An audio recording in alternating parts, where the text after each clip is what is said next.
Got Your Back Podstream is brought to you by Kinprint. For all your company's promotional needs, they do it all. Apparel, promotional products using the highest quality brands. They do logo design, signage, and printing. Kinprint will promote your brand with excellence. Visit kinprint.ca.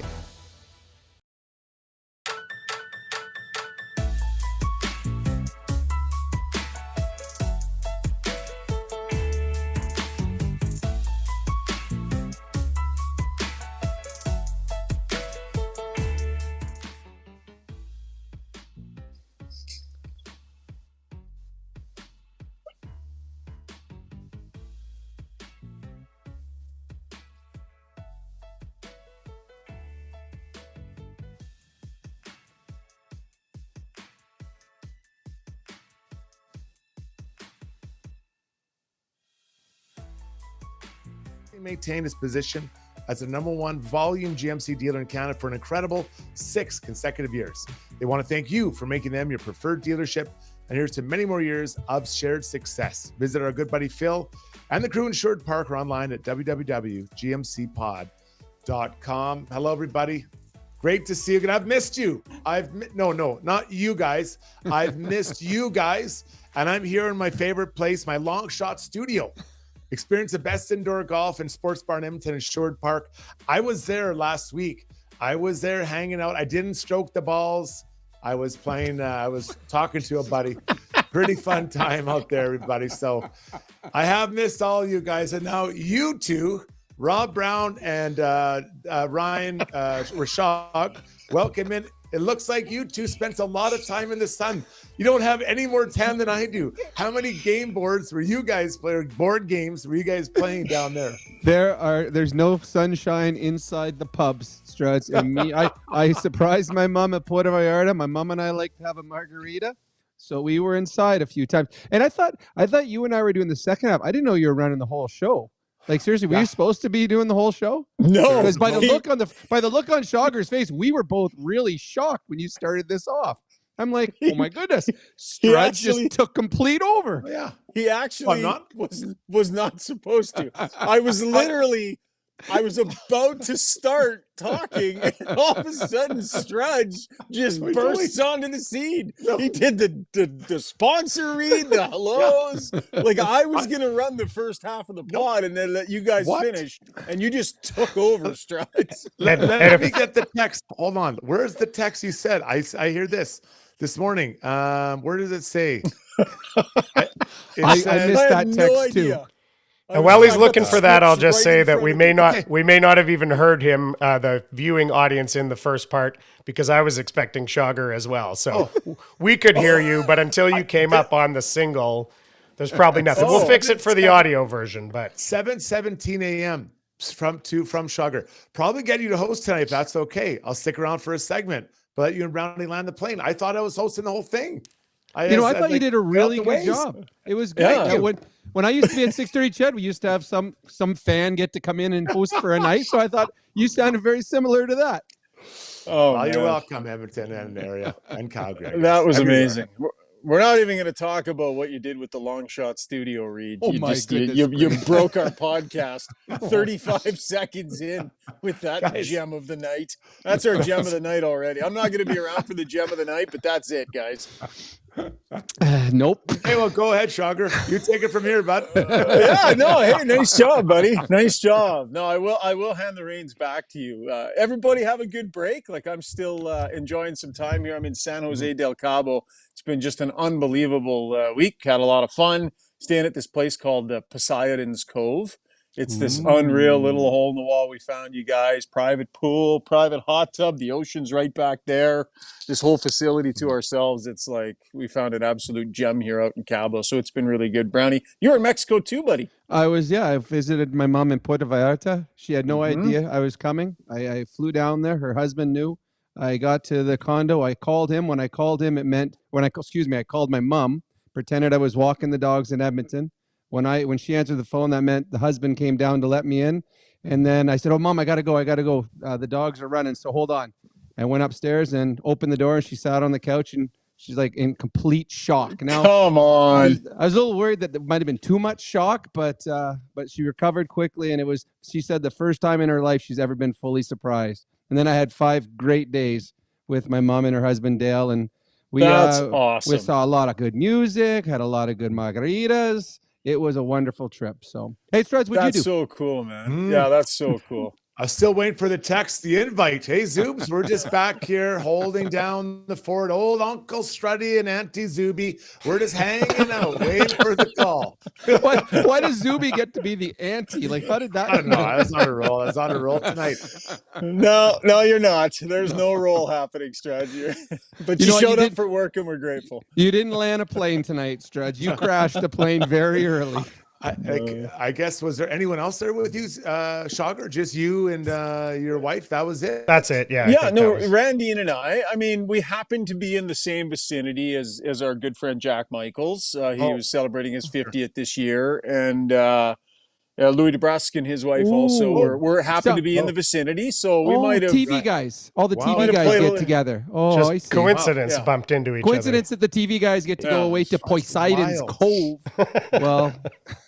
I'm with my mom and Struds is with Auntie. So I mean, yeah. Incredible. Well, Struds, if you bump up those TV appearances a little bit, maybe you'll get the invite next year. Brownie, we'll see. If you get your name on the podcast, Brownie, maybe we'll get you invited out here. So was Darren Drager there? Drager with one R. Was he there as well? Ray Ferraro. Okay. Let's get to the breakdown, guys, and just we'll lay out the podcast here. We are live streaming on Twitter and on YouTube. Hope our signal is okay. We're kind of not dealing with the usual conditions that we have. So if we're a little laggy and such, bear with us. Struds and Brownie are gonna take the second half of the podcast, but we were gonna hop in here for the breakdown, and then we've got another night, guys. Another night of the Zubie Wed game. What a perfect thing to do from Mexico on a Sunday night. Episode 2 of the Zubie Wed game, Brownie. I'm looking forward to it. I mean, I still got the good tan that I had. I mean, Struds is a little pale, but I mean, you and I'll carry it. Whether what was the guy? What was the famous older actor that always was tanned all the time? George Hamilton. You and I got George Hamilton looks going, and then you got Squidward over there here at Long Shots. Struds, you want to give a little Joni Mitchell shout out before we get started? You were very passionate off air about it. I can't. I'm saving it for later. I cannot. We got a little musical Struddy's World tonight. Can't do it. But yeah, she was great.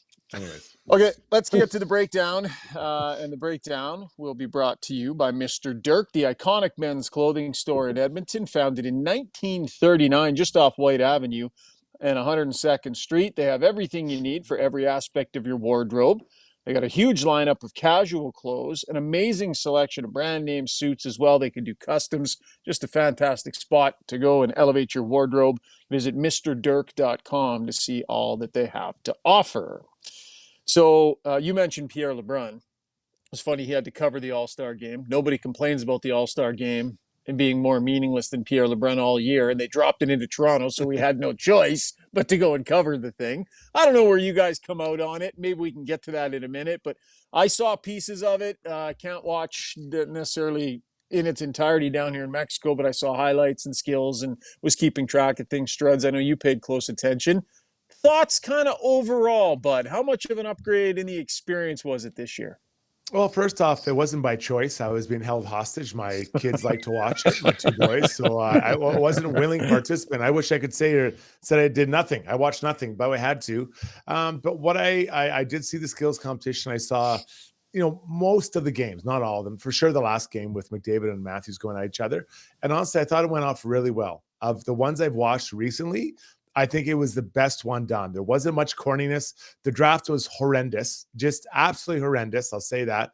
But after that, I thought it really was quite good. And the reason it was horrendous is because it was so long, so slow. Just pick them out. Let's just get going. And those guys, they don't want to be funny. So don't try to make them be funny. So other than that, though, I thought it went off really, really well. I got to say, I enjoyed it. And usually I dread it. So yeah, it was good.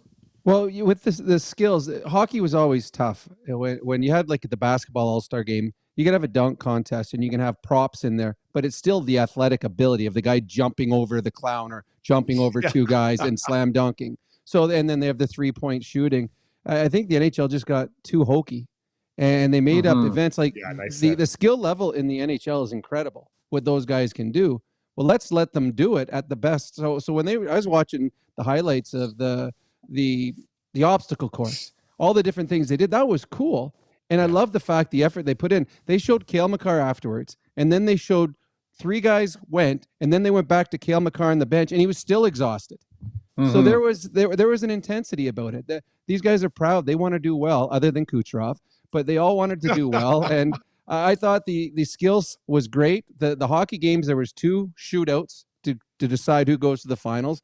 And I know that Oiler fans won't love it, but I mean, what a great ending. If you're the NHL, the Toronto group is playing against McDavid. The Toronto group wins on their home ice, and Matthews gets the MVP. So I don't think it could have gone any better for the NHL. So because it's an Oiler-based podcast, let's maybe talk some Oiler content here, Struds. I mean, there were a few articles written about Connor McDavid, being asked for some input by the National Hockey League on the All-Star game, and he was willing to engage in that conversation. So he played a role and had some suggestions on how to maybe make things a little bit more realistic, make things a little bit more serious, and actually truly make it somewhat of a skills competition and not just kind of a goof-off competition. And so they do it, they dial it in, and it becomes about the pure skills, and he wins himself $1 million. So there's something just, I'm sure Oiler fans love that, and good for Connor McDavid, something kind of poetic about that. To stand atop all those guys, like, they were amazing. Those 12 players are absolutely amazing. I don't know if they're we could probably debate if they're the 12 best, but they're definitely within the top 15 or 20. All these guys are amazing. So the talent that was on that ice and the speed they're doing things at, the problem is that they, in many cases, may look too easy.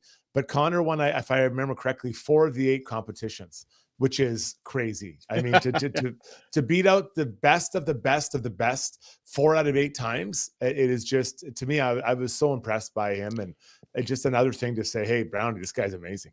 Well, and actually it's 4 out of 6 because each guy got to sit out 2 competitions. So 2 of the ones that McDavid didn't win, he wasn't even in them. Right. So he won 4 of the 6. But I think what it also showcases, I mean, we all are fortunate here in Edmonton. We get to see Connor and Leon on a nightly basis and have for a number of years. You start seeing when you see a Makar or a Quinn Hughes or an Elias Pettersson or Kucherov or any of the other, or Pasternak, you see how incredible all these other players are that we don't get to see enough of. You know, you might see them twice a year, or that might not be their best night that night. Right. So the talent level in the NHL is the best it's ever been. The skill level of these players is incredible. And I really enjoyed just watching all of the replays of these events. I mean, these kids, they cared. They actually wanted to win these events. And I think that's the best part. You're getting the best in the world, trying their best to go out there and prove what they're capable of doing. So I think the NHL and Connor McDavid did a really good thing with this all-star skill stuff. Zubie, I know. Yeah, go ahead. I think what it says, though, is that when players are seen trying that hard, I think that next year, I think guys will want to try that hard for the skills competition as well. Yeah. So they might have got something going here, right? It starts there. Now, I don't think you can bring back the same 12. I think you have to mix it up a little bit.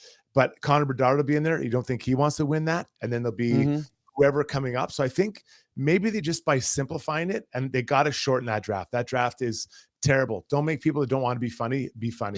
But other than that, and I would change up probably the host as well. No disrespect intended, but I think it could be better done. No disrespect. You just said they got to change the host. No disrespect, but get rid of that guy. I don't even know who the host was. I wouldn't even hesitate. Yeah. I wasn't able to watch, so I don't know. But we'll leave that there with you, Struds. Zubie, I want to get to some of the comments because I want to know what fans thought, right? So I know we're going to do Ask Us Anything a little bit later on the podcast, but I think, do we have a few fan comments coming in as we get to and Zubie, I'll let you maybe pick 1 or 2 that are coming in here. Let's get to the Weiss Johnson YouTube mentions. Check out their scratch and dent sale, up to 20% off units with minor imperfections. And all in-stock air conditioners also 25% off right now. So, maybe not the season you might normally be thinking about air conditioners, but now is the time to grab that deal. It's a great deal from Weiss Johnson. Ends February 15th. Visit www.weiss-johnson.com for details. Jingle. Weiss Johnson, whoa. Zubie, what's the mood on the All-Star and skills and such from people on the stream? Davin saying he felt like the pacing of it was good. A couple comments about Kucherov, of course, and Rob, you alluded to it, but JL says Kucherov was the highlight of skills. Even though people, I think there was a negative reaction to the way he played it, isn't it overall, I don't know, kind of a good thing that there was that too, and the fans got into it and gave it to him? Like, didn't that add some intrigue and a little bit more interest to it, guys? What did you think of it, Struds? What did you think of Kucherov? Yeah, I think it's funny. I'm guessing he was hungover and he didn't have it in him. Like I get it. Like, he showed up. He's leading the league in points, and then the next day he did something, and the fans booed him. And before he went, he kind of cheered himself. Then they booed him, and I like it. I'm like, you know what? Like it's supposed to be fun. It's a memorable moment. That really, it probably doesn't matter whether or not he tried in that moment. Glad McDavid did not give the money to charity, says, I'm not sure what that handle is. Oop pop. Now future guys don't feel the pressure to do the same and tank the talent that wants to do the skills competition. I love the point you made, Struds, about how, like, it's meaningful when Connor McDavid goes out there and tries, like really tries. Yeah. Now he's sort of set a bit of a bar, and there's some serious money on the line, and these guys are going to keep this money, and good on them. Right? They did so. It could actually be an interesting event to keep an eye on to see if maybe it gets even a little bit better next year. Brown, I don't know, Brownie. What do you think? Well, all the pressure was on Connor McDavid. He's the best player in the world, so the expectation was he was going to win the skills. Everyone else was just, if they upset him, it would be a huge upset. So all the pressure was on him, and then to go out and win 4 of the events, like any event that involves skating and carrying a puck, he's got a huge advantage. There's guys that can skate close to as fast as him. But when you add the puck, all of a sudden he continues to go just as fast and everyone else slows down. So, when the best in the world, it's like when your best player in your team works hard in practice. Well, I guess I better work hard in practice because that guy is. When the best in the world is working hard at that event, everyone did. And all the highlights I saw, other than the Kucherov one, everyone did give it to them all. And when they messed up, you could see the frustration. When Barzell messed up on the one passing, he was mad. He was mad at himself. So, I think it's just going to get bigger and better. For sure. A couple of comments coming in on the stream, too, suggesting McDavid might be donating some of the money, whatever. Either way it goes, all good. It's theirs to do what they want with. Strud, somebody here suggesting that the bragging rights of being the most skilled player is almost better than the money for these guys. Like, if they actually do it legit and you carry that mantle, it's like, that's, it's something. Well, it's like the handful of the best players in the world, and to say that you bested them, like they're proud guys, right? If you can stay somewhat sober for that event, and compete at your high level, you have a chance, right? Because you are one of those guys. Like I think Brownie makes a good point about the speed and the skating. I think that really limits other people's opportunities. But the other guys all have, they're all really good and really, really crafty. So.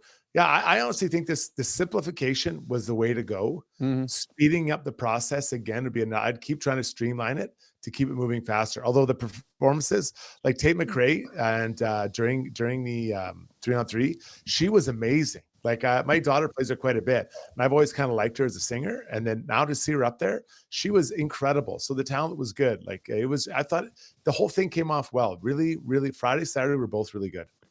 Struds. I could see you in Biebs' jacket too. I think you could pull that off. I don't know, Shoggy and I could do that, boy, hey? But you could pull that off. Wonder if Mr. Dirk has something like that. Yeah, I might have to jump into the Strud size. I might have to jump into the Photoshop for that one and see if I can make that happen. Zubie, we know you can make that one happen, buddy. There was one other comment, if I can just finish up here on that. Dave Frank said Leon looked like Strudwick in the accuracy competition. And I wanted to turn that into a question, though.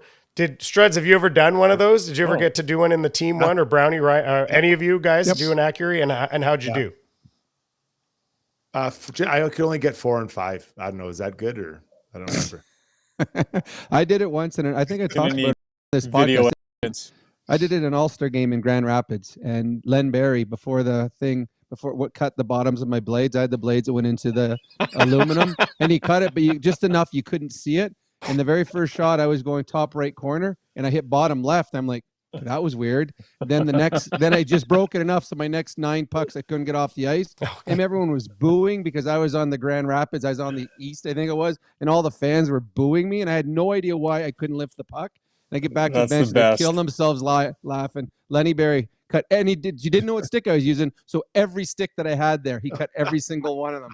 So I looked like just a fool. So I got 1 out of 4, 1 out of 10. Wow. Is what I got. That's commitment. That's commitment to the prank right there. Absolutely. I love that. Moving on from All-Star, Oilers are back on ice here today. They'll have a practice tomorrow, then they hit the road. Big game coming up here, guys, and we'll have a podcast post-game. But I don't know, what do you think, Struds? All this time to sit and think about this, the opportunity to, try and do what they're going to try and do here over the next couple of games. How hard is it going to be for them to pick up where they left off and not miss too much of a beat? Now, granted, it's not like they were playing the best hockey they've ever played, but they were in the zone, man. They were in the sweet spot. They were winning games. They were finding ways. How hard will that be to rediscover? Well, listen to the players and the coaching staff. They've kind of downplayed the streak. I think there is some value. Obviously, I think you'll enjoy it more when you're done playing or after the season. You'll think, wow, this is pretty amazing. But I think that this is a big game. I really think this is one that if they truly want to try to, reel in Vegas, this is one they have to get. And I know they've got a lot of games at hand, but to go head to head and beat them there, the good thing is both teams are coming off their break. Both teams are going to be in the same situation. I do think it's easier to go into that game on the road because there's zero distraction. Practice hard today. They'll have a good practice tomorrow, fly, and then you're in business mode. Yeah, I think I think the Oilers, they're looking at the streak, but they're also looking at the fact that this is Vegas, a team they felt that they should have beat last year in the playoffs. The team that holds the Stanley Cup, what they wanted last year. And I think everyone expects at some time during the playoffs this year, these two teams are going to play against each other. So I think the Oilers, the fact that it's Vegas and that's a chance to tie the NHL record, I think it means a lot to them. And on the other hand, Vegas doesn't like the Oilers. And they would do, every team's trying to stop a streak. I think Vegas would have a little extra motivation, a little extra satisfaction if they were able to do it. So it's funny, on the first week of February hockey game will be must-see TV around the National Hockey League. This is a game everyone's going to want to watch. For sure. Okay, let's get to our UCAN Youth Services Relentless player, relying on your support for things like rent, food, work, clothes, and bus passes. Your donations go directly to helping our youth build lives that they are proud of here in our community. Become a $25 a month donor. You'll receive a pair of tickets to one of their 6 comedy nights coming up in March. It's an awesome event. Got Your Back will be there. Visit ucan.ca to set up your monthly donation. Struds, no game tonight, but you were allowed to place this award, give this amazing honor in any direction we so choose. So where are you going with this tonight, my friend? I think I gave it away a little bit earlier when you brought up Joni Mitchell. And if you were watching the Grammys, yes. And if you weren't, go watch her performance. She's 80 years old, and she sang, I think, one of her iconic songs, or the iconic, Both Sides Now. And she had to sit when she was doing it with a bit of a band. It was incredible, absolutely incredible. I was so impressed. I think I had some allergy reaction there as the eyes were watering up as I was watching it. She was so good. And I love that song for many reasons, but to see her sing that song in that moment, and she's 80 years old, incredible. So Joni Mitchell, tip of the cap for you. Did she have Brandy Carlisle sing with her tonight? She did. Yeah, so Brandy introduced her, and then she sat down beside her, and they played, and they started out in a chair, and then they turned it around and showed, and the crowd went nuts. Obviously, they knew it was her, and then just to see all the other artists, obviously most people are younger in there. There was a shot of Dua Lipa and Beyonce kind of in a row, and they were fixated on her and just giving her so much respect. And I love moments like that, right? Joni's had an amazing career, and probably meant so much to the music community that even I wouldn't be able to recognize or understand. Kyle Dubé from UCAN Youth Services is going, did Strudwick just give our Relentless Player of the Game award to Joni Mitchell? He's shaking his head going, what the hell did I get involved with here on this podcast? That's how we roll, man. You text Kyle, you straighten him out. That is our UCAN Youth Services Relentless Person of the Night, Joni Mitchell, ladies and gentlemen. Joni Mitchell, tip of the hat Tip of the cap to you. All right, time for our first break. Struds, you want to throw to break here since you're running the show, or am I okay to go ahead and do that? I can only go off the last text you gave me. I thought it was my turn. You said, okay, you throw to break, but promo the game show we got coming up after the break. Go ahead. No, I know what I'm throwing off. I'm throwing out of my rhythm, man. You got to go.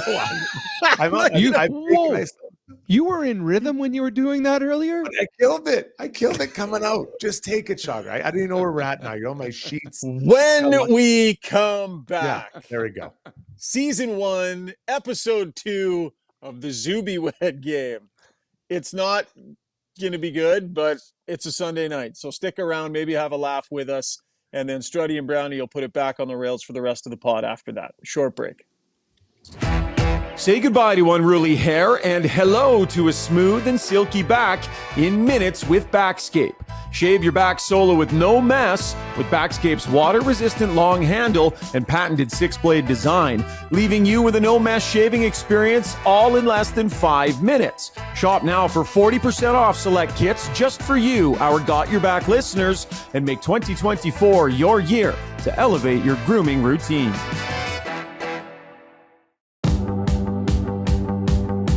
Winter is upon us, so why not make the best of it? Marmot Basin Ski Resort is where it's at. Ski half price every day, no blackout periods. Pick up your escape card for $99 and make winter fun more affordable. Half the price, all the powder. Get yours at www.skimarmot.com.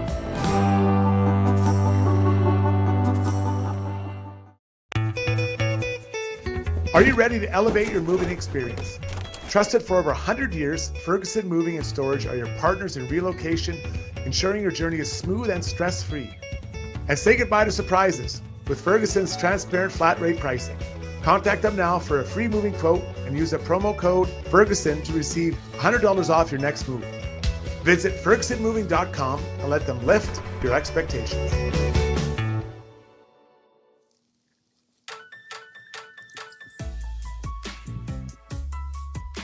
All right, time now for our takeaways segment brought to you by Redefined Health, where they specialize in total body and mind wellness, from chiropractic and massage care treatments to acupuncture, soft tissue therapy, nutrition, even an on-site registered psychologist. Redefined Health is there to help you get well and stay well for a lifetime. Check them out online, redefinedhealth.com. Zubie, you got that fancy animation ready to go and the big booming game show host voice, even though you sound like you've got hepatitis happening right now? I'll do what I can.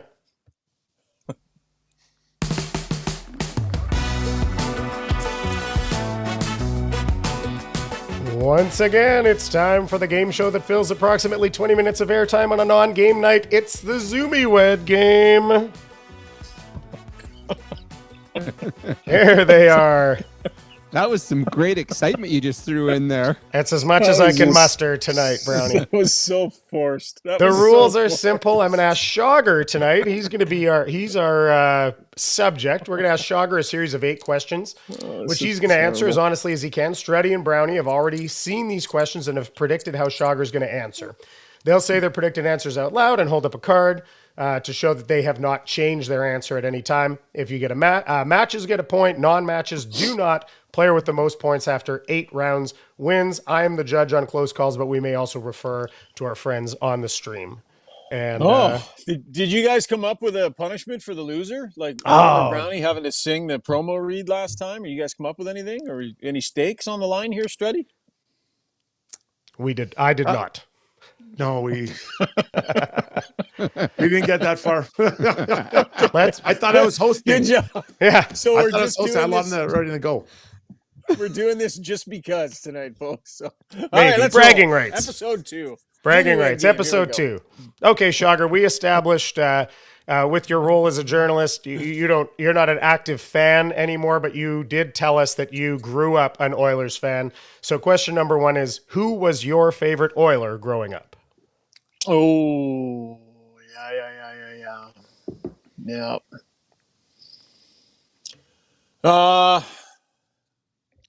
Probably Okay, we're going to waste 25 minutes. On that. This is good. You're stretching out here. Stretch. Wow, I mean, that's not an easy one, right? That's a big question to ask a kid that cheered for the Oilers in their glory days growing up. Probably got to go with number 11, guys. Well, Moose, what do you got, Brownie? I threw up 2. I knew it was either going to be Messier or Yaroslav Pozar, but I wrote Pozar, Messier that's first. Close. That's Messier's close. name's Very on there close. first. We're giving that one to Brownie. Gretzky. Oh, yeah. That Pretty was a good good on guess. him. Okay, Brownie's got one here. Number 2. The guy that I really followed a ton, that I was a huge fan of during that one Cup year was Marty Jelena. I loved that kid line when I was a kid with Graves and Murphy. Yeah, you would. Yep. I don't know anyone else that would have said Marty Jelena, but he is a really nice kid, though. All right.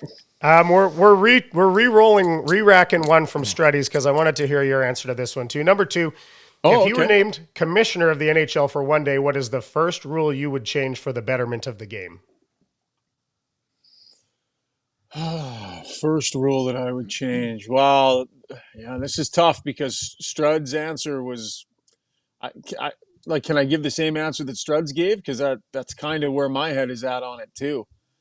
You got to be true to yourself. Yeah, I got to be true to myself. I mean, I've been on a soapbox about hitting behind for a little while here, so I'm gonna have to stick with that and go with that. And Brownie's got hits from behind. I don't think you're being honest. I put better media access. Come on. I can think about more than just our ability to ask questions. We have fine media access. We're good. We're good.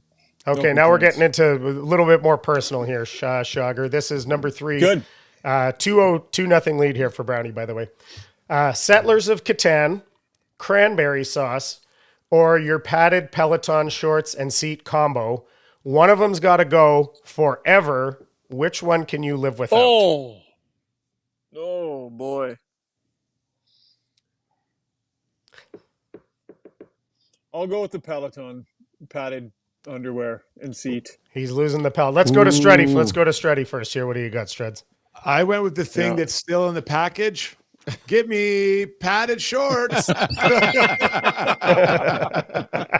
It's not still in the. I use it so much. I use it so much. Sorry. You know what? I should have. Now that I think about it, he only uses that once a month, and it's only going to last for another 6 months. So I should have went with padded shorts. I went with cranberry sauce. Tough one, Brownie. All right, we got a game here. We got a game after 3 questions. There was no way it was going to be Catan. Randine and I actually have on our iPads. We have the online version of Settlers of Catan, and we've been sitting out here by the pool on our iPads playing Settlers of Catan against each other on our iPads. You know you're on vacation in Mexico without kids. You know there's other things that you two could do, right? No, we've done lots. We did the snorkeling thing, and we did the whale watching. And are you staying inland? On Thursday, they might go to the ocean. Yeah. There was a number of questions. Mexico. Yeah. A number of people on the stream wanted to know if Settlers of Catan made it to Mexico, so we did a public service there by digital version. We're going to get to. There's one more Catan coming up here. Okay, so we got 2-1 for Brownie. Question number 4, Shogger.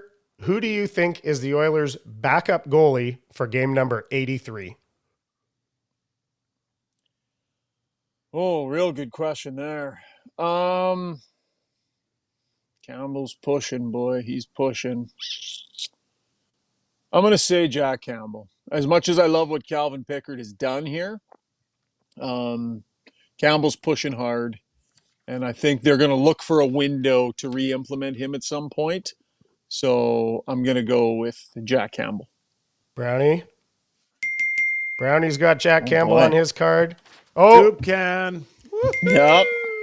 2 out of 2 there. Now, would that be your guys' answers as well? Would you guys also answer that? Yes. I think it'll be Campbell. Yeah. I don't think they're going to waste assets, get another goalie. So it's going to be him.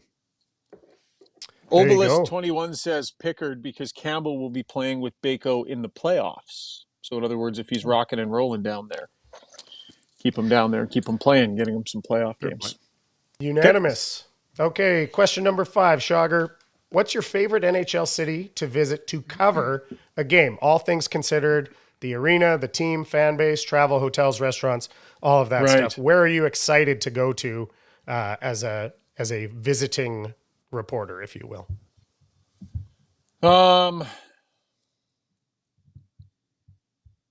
I'm gonna have to go with Vegas. I would say. Let's So go much to do, so much to see. Yeah, Vegas. Proximity to the hotels. It's awesome. Struds, what do you got, buddy? I got Smashville. That's a good one. Close second. That is Such a good one. Close second. I thought you reporters actually cared about hockey, so I went with this city. Oh, Montreal. Nice. Montreal. Yeah, I've covered some greats. I did some playoff series in Montreal and stuff. That was great. You know, Struds, I would have said Nashville. You know what the problem is, though? It's freaking impossible to get to from Edmonton. Like, it's a full day travel trying to get there. No good. Vegas, you get on a plane, you're there. Yeah, good point. Okay, we still got Brownie's got a 3-2 lead here as we go to question number 6. Hey. Shagar, a little bit of sort of fantasy sports stuff here, if you will.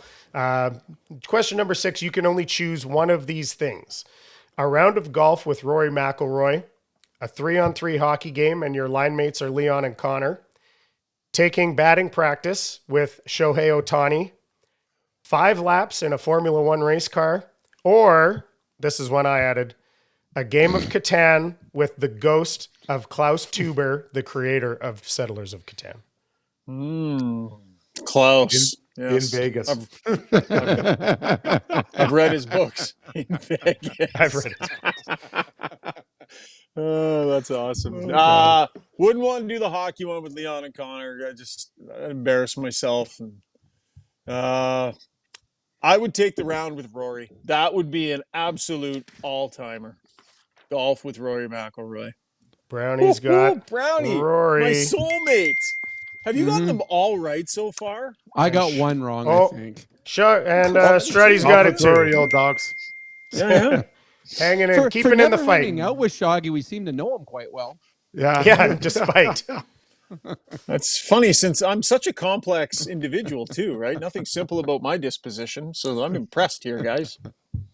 Okay, Shagar, this we might have to fill a little dead air here. I can try to cue up the Jeopardy theme or something. This one might take a little bit of thinking. Here's number 7.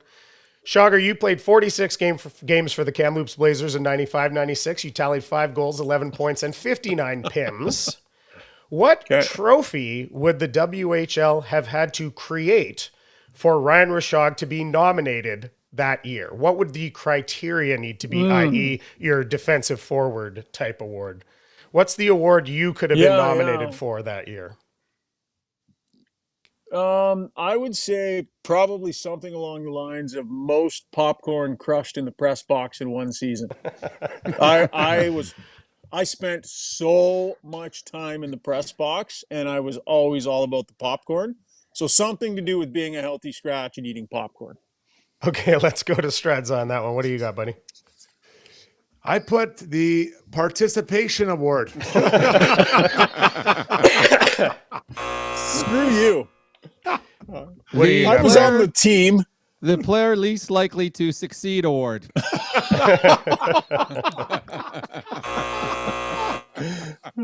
All kind of in the all fair. ballpark. All kind of in the ballpark. Okay, so we got here's the situation. We got Brownie with a 4-3 lead. This has worked out perfectly because our final question has 3 parts to it. It's a 3-point question, so anyone could still win this thing. Question number 8. This is Shagar's fantasy golf foursome. 1 point for each correct. So Ryan's obviously in the foursome. The next one you have to pick a past or present PGA pro, a current Edmonton Oiler player, and the fourth one is a member of the Got Your Back squad. That would be me, Brownie, Struds. You could go off the board with Steve if you want. That might surprise a few folks. But that's how you got to fill out your foursome. Okay, so what was the first one? Past or present PGA player? Yeah. Who would I want to play with right now?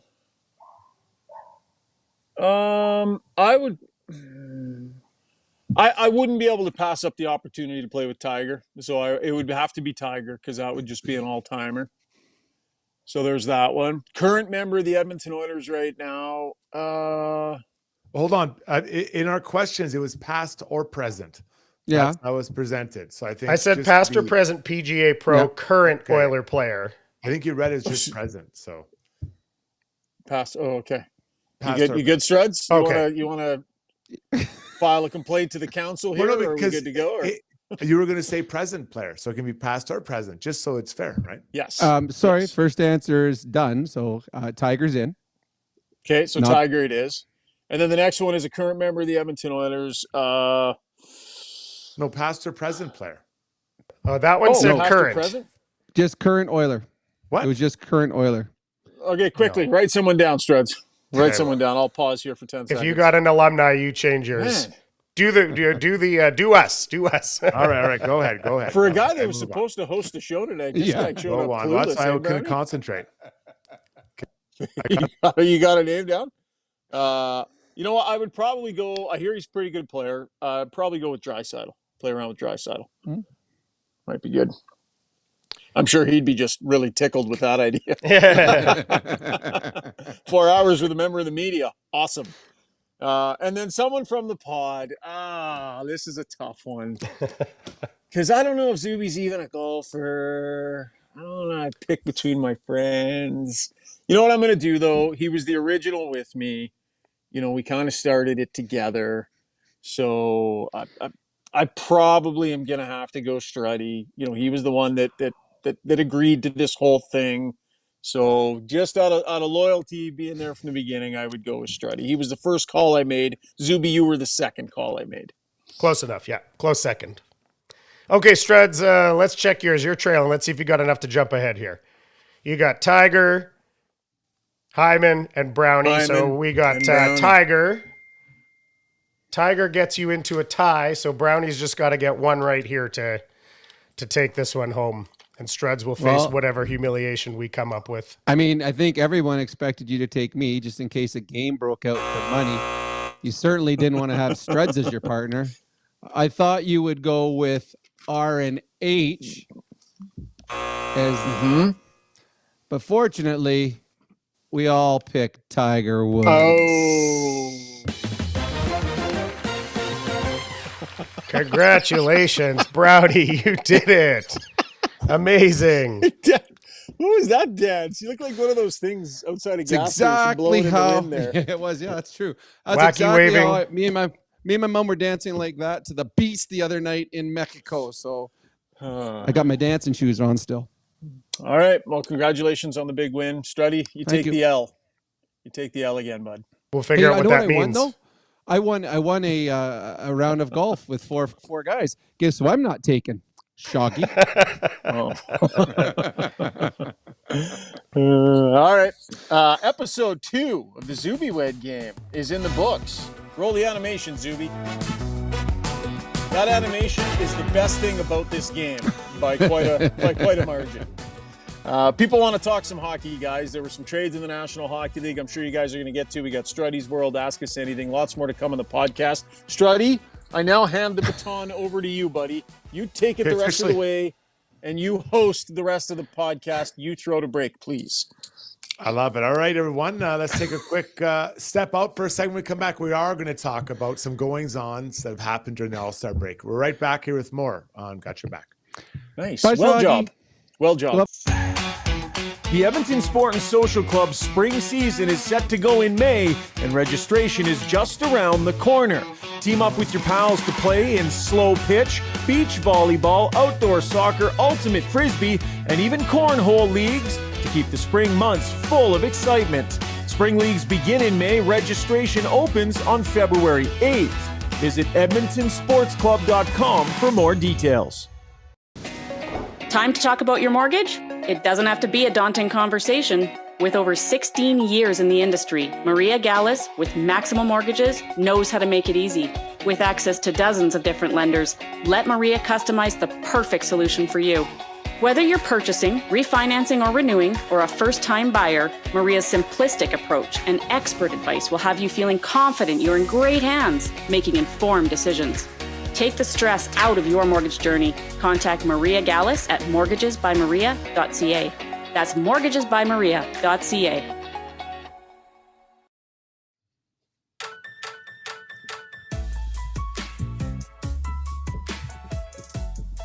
It is now time for Take a Lap, brought to you by our good buddies over at Backscape. This product is taking the online world by storm right now. It is everywhere. Get rid of unwanted back hair by yourself with Backscape.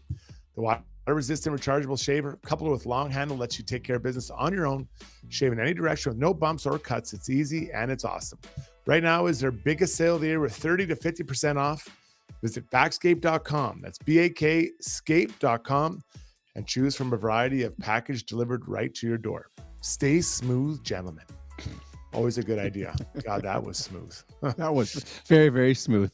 Smooth. All right, let's get right to it. Couple big trades during the All-Star break, Brownie, and I'll just kind of review them quickly. Elias Lindholm goes from Calgary to Vancouver to help shore up their second-line center spot and return a couple young D-men, a first-round pick, and Kuzmenko, the Russian sniper who hasn't been sniping yet this year. And then we had Sean Monahan, a guy I'd kind of looked at for the Oilers from Montreal to Winnipeg for a first rounder, then a conditional fourth rounder. No money withheld on either of those deals for them. So when I look at it, I think both of them fit a need for both teams. I think that Lindholm is a good player. He'll now back up, JT Miller, probably play with Pettersson. Like, that's pretty good top six. And I think that he'll offensively uptick a little bit, especially playing with, if he does get a chance to play with Pettersson or even Besser. And then as far as Winnipeg, I'm a little bit worried. He's a very smart player. I think he's very offensive. I don't know where the foot speed's at. So if you're going to play against Colorado and you might match up against some of their kind of quick forwards, I wonder how that'll go for Winnipeg. So that's the trades that were made.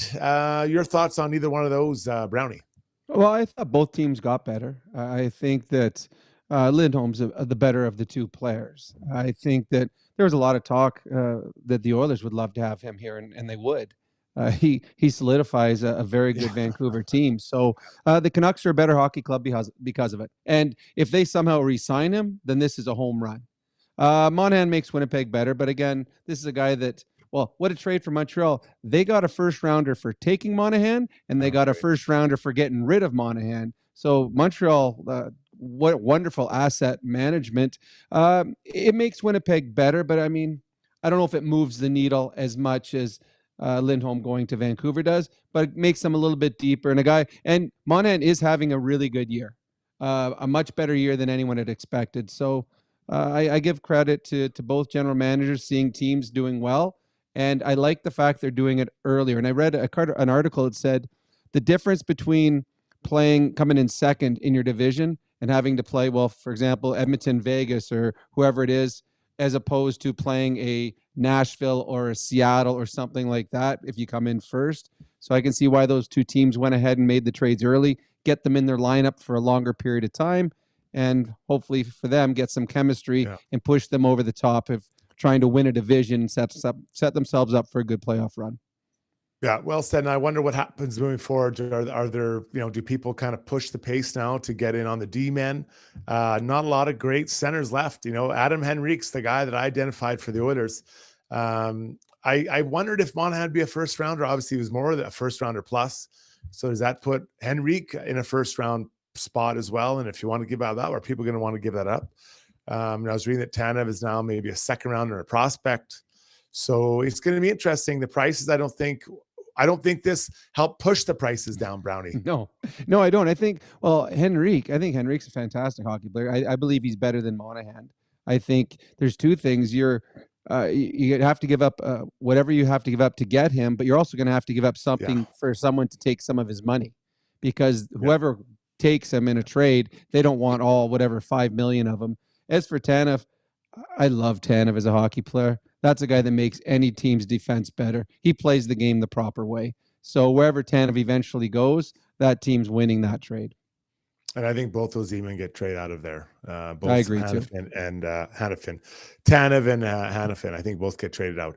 Okay, item number 2. It's unfortunate. You have a great start to the year. You actually get rewarded with a contract extension. Todd McCullen, it's now looking like a golden parachute because he got it. He got his parachute cut when he was fired by Rob Blake after the team goes 2 wins in the last 16. And Brown, it's too bad. It's kind of weird. It's a reversal, basically, of what happened to the Oilers. Terrible start, got going. The Oilers did. Kings, great start. Terrible ending here. So Todd's out. Golden parachute, like I said, is a year and a half left on his deal. I think it's at $5 million. So that might have just kissed him goodbye. Well, and it's funny, and so much is similar to the way the Oilers did. The Oilers win their last game, then fire Woodcroft. The LA Kings finally win a game. They win the last game before the All-Star break, and he gets fired as well. It's too bad. I think Todd's a good coach. I think he's done a wonderful job there the last couple of years, but I think they're looking at where they have fallen in the standings. Where at one point they were in the top 3 and no one was catching them. Now they've brought in about 4 or 5 other teams to being able to take them out of a playoff spot. And I think with the age of their group, they said, you know what, we cannot afford to miss a playoff year with Doughty and Kopitar and these players. So whoever comes in, to me, the biggest thing is Dubois. Dubois has been terrible there. And they gave up 3 good hockey players to get Dubois and give him $8 million a year. Todd McCullen's job is because they've got average goaltending and an $8 million player that's done nothing. They spent $1.8 million on their goaltending, 2 goalies. Maybe that tells you. Maybe it's like, what did you say? $1.8 million on 2 goalies. You kind of get what you pay for, as my sister used to say. All right, that was Take a Lap. Great stuff. We're going to pause here quickly. We're going to come back. We're going to Struddy's world. And it's nice to see players get a second chance. We'll get into that next. If you own or operate a business, you know the value of a great employee. Just ask Schauger. Pathfind is here to help you find your next star player to help take your business to the next level. Pathfind can help with recruitment, career transition, leadership coaching. They truly have your whole team covered. Building you a championship caliber roster. Find your team's path forward at pathfind.ca. Long Shots Golf is the destination for both golf enthusiasts and sports fans. Top-of-the-line TrackMan simulators provide a highly entertaining and accurate golf experience, while a full-service sports bar loaded with big screens and scratch kitchen make it a truly unique destination. They have locations in Sherwood Park and Edmonton. Experience the best indoor golf and sports bar in town. Visit longshots.ca. That's longshots with a Z.ca. When you make a mistake, heads should roll. It's not right. And I'm here. Someone has to put their foot down. Now that I say it out loud, it does sound a little crazy. God, I look good.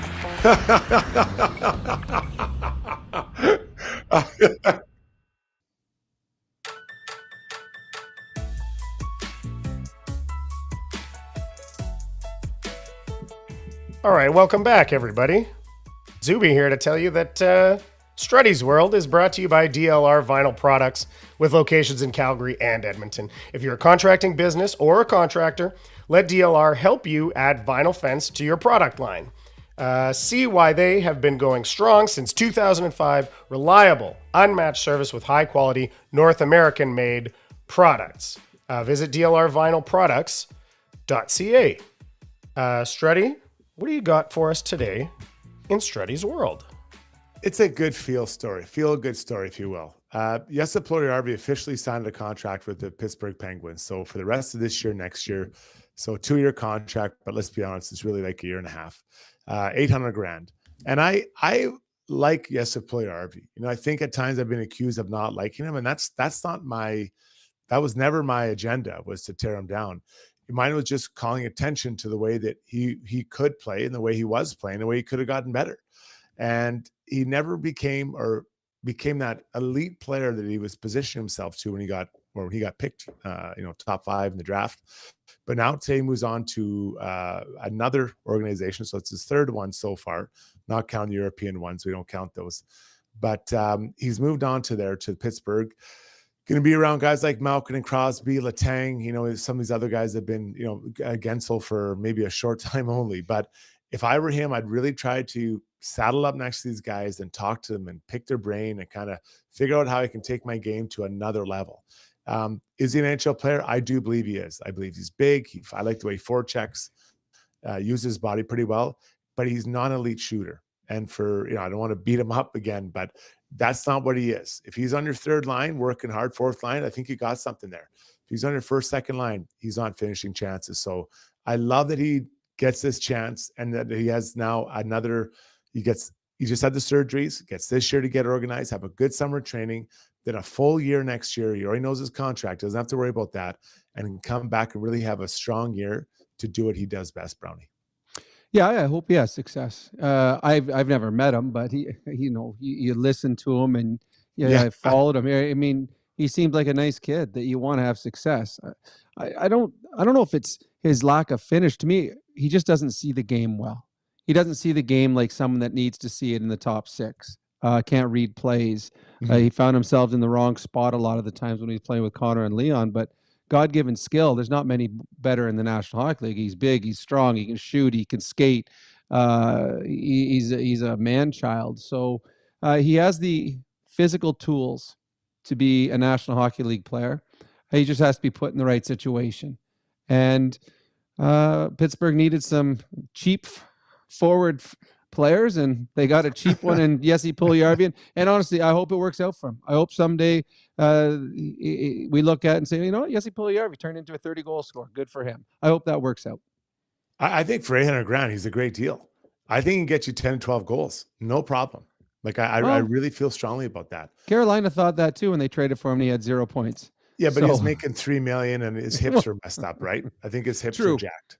So I hope it works. Yeah, I think his hips feeling better. And I will disagree with you a little bit on the show.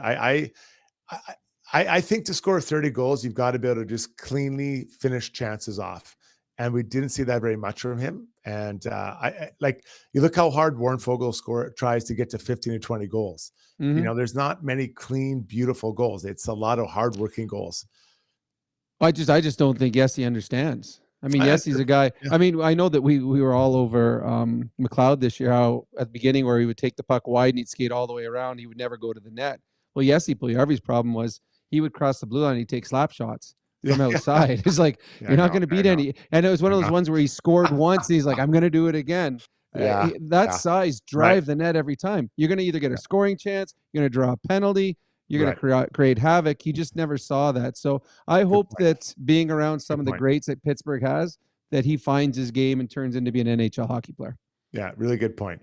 All right, let's hear from you now. Let's get into Ask Us, brought to you by Match Adrian Public House, your destination for all the sports action, big screens, ice cold beer, and all your pub favorites perfected. Match Adrian Public House, located adjacent to Rogers Place and Grand Villa Casino. For more info, visit matchpub.com. Zubie, let's bring you back in here, you old dog, and fire some of these old questions up here. Okay, lots going on. Let's quickly on Puljujarvi. Shane Matheson says, as long as he understands that he's a fourth liner and can play third line at times, do you think this would have been humbling for him, what he's gone through now, and maybe he'd come back with a different mindset of how he is going to be expected to contribute to any team?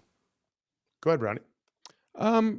Yeah, it's certainly humbling. Once you go down to the minors, and I've been there, there's a different appreciation when you get up and get your opportunity again. I hope he realizes that this might be his last opportunity, and he's getting a great chance playing on an organization that's won Stanley Cups with a couple of great ones. So yeah, I do believe being humbled makes you hungrier and appreciative of what you've got. So take advantage of it. I think it's 50-50 that he finishes this contract in the NHL. And this is why. Some people, and I played with guys, they want to be offensive players and be the man. He may have to do that in Europe, and that's fine. Like, that is fine to do that. There's nothing wrong with that.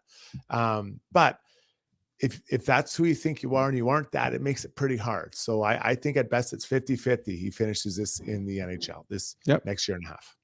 Good point. our friend Oop Op X, who we don't know how to say his name, but he's been in the he or she has been in the chat a lot, and we appreciate the contributions. Says, I'm not gonna lie, I'm kind of pissed the Oilers played Van 3 times so early when we were at our worst. It'd be a different story now against the Nucks. Penner's Pancakes points out also that's a 12-point swing. You lost, six up, 0 down. Do you think will that be circled on the calendar for them, Struds, playing Vancouver the next time? I'm sure you are. I mean, they embarrassed you. They absolutely embarrassed you. And you remember the games you were embarrassed. It's funny. I don't remember a lot of the games when we killed teams, and we beat some teams pretty handily, but I remember the ones you were embarrassed, and you want to get that team back so bad. So the opening night, you're excited about the new additions, and you get absolutely thrashed, Brownie. Well, I think that, Oiler fans might want to thank Vancouver. The Oilers, they hit rock bottom. And to me, that first game, the Oilers, it was Stanley Cup or bust. And they were a confident team, and they got embarrassed badly. Game 1, okay, that's just a one-off. We're going to win game 2, and lost again. Now, it took a while for them to completely hit rock bottom, but they finally realized that if they wanted to be a winning hockey club, they had to change the way they play. And they have. This is a different team. 14 straight games, 2 goals or less. This is not the team that started the season for the Edmonton Oilers. I think the Canucks are a very good hockey club. I think they're incredibly coached. I think they've got one of the best defensemen in the league in Quinn Hughes. They got good goaltending. They're deep up front.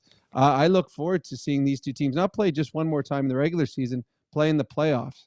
I think they are 2 very good hockey clubs. The one advantage, I do believe the Oilers, a couple of advantages. They got Connor.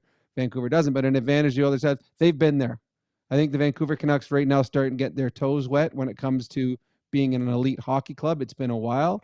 But, I think that the Oilers-Canucks game, when they play each other, will be fun. But I hope they play in the playoffs. I think it'd be a lot of fun seeing 2 Western province teams going head-to-head. And, of course, in that second game, even though it was a close game, they got goalied by the Canucks backup goalie. So that must have been, too, kind of a kick in the teeth, too, that you at least think maybe you're going to roll over this guy, and that was not the case. On Todd McClellan, have you guys ever seen a coach go from he was like shoe-in Jack Adams winner at one point in time to fired before the All-Star game? Do you guys recall ever seeing that before? I mean, that's what happened, really, right, Brown? I mean, is it far off what happened with Woodcroft? I mean, he finished the season 18-2 last year. Right. They had a fairly good playoff run. He had the best record in the history of Edmonton Oilers coaches, and then gets fired 12 games into a season. I think that he would have been on the odds for coaches to get fired at the beginning of the season. I'm pretty sure he would have been right near the bottom because it was an Oilers team that was supposed to be good. So it does happen where all of a sudden the team just turns. And I just think nowadays, very, very short trigger finger with teams. I can't remember. I just read something like that. There's been 12 coaches since the end of last year that have been fired, something like that. Teams, there's a lot of money in playoff hockey, so every team's making sure they give themselves every chance. But Struds, it was a little surprising. Well, some of the coaches are getting fired. A little surprising how quickly it's being done. Yeah, I just think that there's not much flexibility with your rosters. So I think you try to bring a different voice that unlocks something different with your players. And specifically to LA, you mentioned it, but they need PLDP, as I call him, Pierre-Luc Dubois, to find another level here, or a level that works better. And they don't have him. He just hasn't been there. Now, he has been hit and miss a little bit at times on teams he's played on, but they need him to hit big time because Wade's deliberate. I think he has 10-10, I want to say, in 40-some games, and that's not $8.5 million. You compare that to Huberdeau. Even Huberdeau almost looks, doesn't look good, but they're both like, hey, man, we got to find another gear. Couple more here, Zoobs. Let's talk about before you go further on that. I'm pretty sure 2 of the Winnipeg Jets that got traded for Dubois have more points than Dubois. That's right. 2 of them have it. Yeah. So that trade does not look very good right now for LA. That was a great trade. An incredible trade. Liney and not that he's not his stepping away from the game, but kind of how his year was going prior to the injury, then prior to this now stepping away from the game. Like, they've done really well. They traded one guy for an entire third line. That's like crazy. An awesome third line. Yeah. Okay, on the trade front, people want to talk a little bit about that as well. So Penner's Pancake says, do you think the Oil need to look for a 7D minimum deal like Bogosian or Pissick? Do they have to respond to the Canucks and Jets deals? And just adding to that quickly, you can answer that, but Shane Matheson says his feeling is they don't need to respond. Those teams made trades because the Oilers are better. They're the ones panicking. Struddy? Yeah, I'll say for sure they're going to add another D. There's no doubt, but it has nothing to do with, I don't think, answering for what the other teams did. I just think that they're going to do that either way. And then I think they're going to find out what's available from their top 9. You know, what's there? Because I do think they need another player. Now, I'd like to see, as I've said, a winger / center that can play a bit of both. Now that's not that easy, but I think they'll see what's available and what the prices are, Brownie. Well, and also I think they need depth. Right now, the Oilers have been incredibly lucky the last couple of years, health-wise. None of outside of Evander Kane, their star players have all been healthy. Their back end has been incredibly healthy. I think Broberg, everyone talks about how well he's doing in the minors, but again, he's in the minors. If one of the Oilers' 6 defensemen goes down, all of a sudden Broberg's in instead of an Ekholm or a Nurse. If one of those guys gets hurt, I think they need a veteran player. And some of the players you just said there, Zubie, a veteran player that's been around that you could have in your lineup if someone gets hurt, because there's no way the Oilers go the next 40 games without an injury on the back end. Someone's going to miss a game or two.